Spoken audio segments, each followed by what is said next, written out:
Shalom saudara-saudari, bertemu lagi kita di dalam program RRR TNI Malaysia. Pada hari ini, saya akan bawakan satu lagi tajuk daripada Pastor Chris Oyakilome yang bertajuk Kita Berasal dari Kebenaran. Ayat pembukaan kita berasal dari Yohanes 17 ayat 17 yang mengatakan, Kuduskanlah mereka dalam kebenaran-Mu, firman-Mu adalah kebenaran. Saudara-saudari, sebagai anak-anak Tuhan, kita telah dilahirkan dari kebenaran-Nya, dan oleh itu, kita adalah anak-anak kebenaran. Kita hidup di dalam dan dengan kebenaran. Kita ditetapkan berdasarkan kebenaran dan menerima kebenaran. Tetapi anak-anak dunia memakan pembohongan, dan oleh itu mereka hidup dalam pembohongan. Saudara-saudari, hal ini mengingatkan kita pada kata-kata Yesus kepada orang Yahudi yang tidak mendengarkan dan menerima firman-Nya. Dia berfirman, "Mengapa kamu tidak mengerti perkataan-Ku? Sebab kamu tidak dapat mendengar firman-Ku. Kamu berasal dari bapamu si iblis, dan kamu ingin melakukan keinginan bapamu.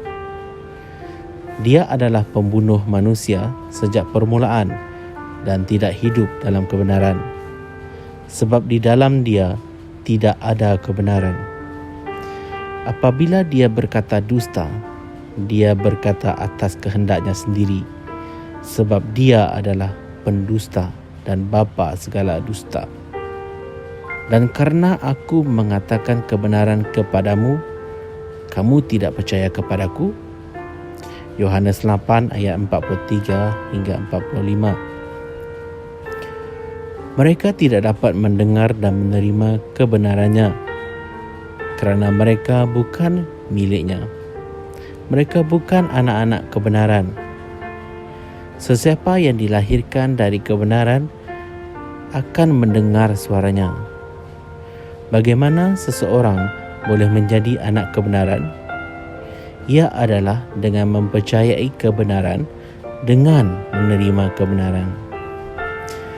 Saudara-saudari, bagaimana kamu dapat mengetahui kebenaran? Kebenaran itu membezakan dirinya daripada yang lain. Alkitab mengatakan, namun hikmat dibenarkan oleh semua anaknya. Lukas 7 ayat 35. Kamu akan mengenali kebenaran apabila ia datang kepada rohmu. Kebenaran Tuhan menghasilkan iman dalam diri kamu. Ia menghasilkan kasih Tuhan dalam hatimu. Kebenarannya memenuhi kamu dengan harapan dan membawa pembebasan kepada rohmu. Ia juga akan memberikan kamu panduan kerana firman Tuhan adalah terang.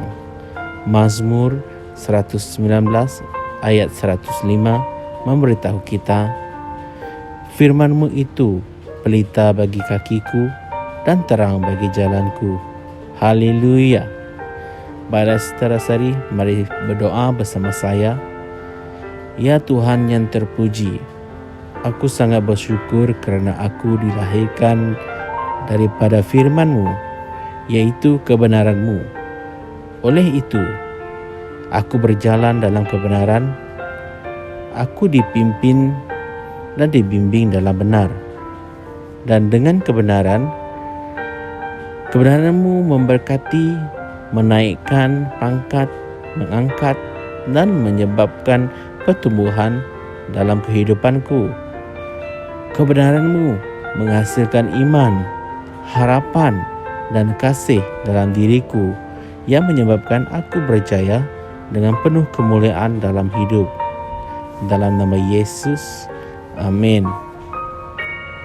Di sini ada beberapa renungan tambahan. Yang pertama, Yohanes 8 ayat 31 hingga 32. Dan yang kedua, Yohanes 8 ayat 44 hingga 46. Baiklah saudara-saudari, Sampai di sini saja perkongsian kita pada hari ini. Semoga kita bertemu lagi dan diberkati Tuhan. Shalom. Kami percaya saudara-saudari semua telah diberkati dengan perkongsian firman dari Rhapsody Reality. Bagi sesiapa yang ingin menjadikan Yesus Kristus sebagai Tuhan dalam kehidupanmu, kamu boleh mengucapkan doa ini bersama dengan saya.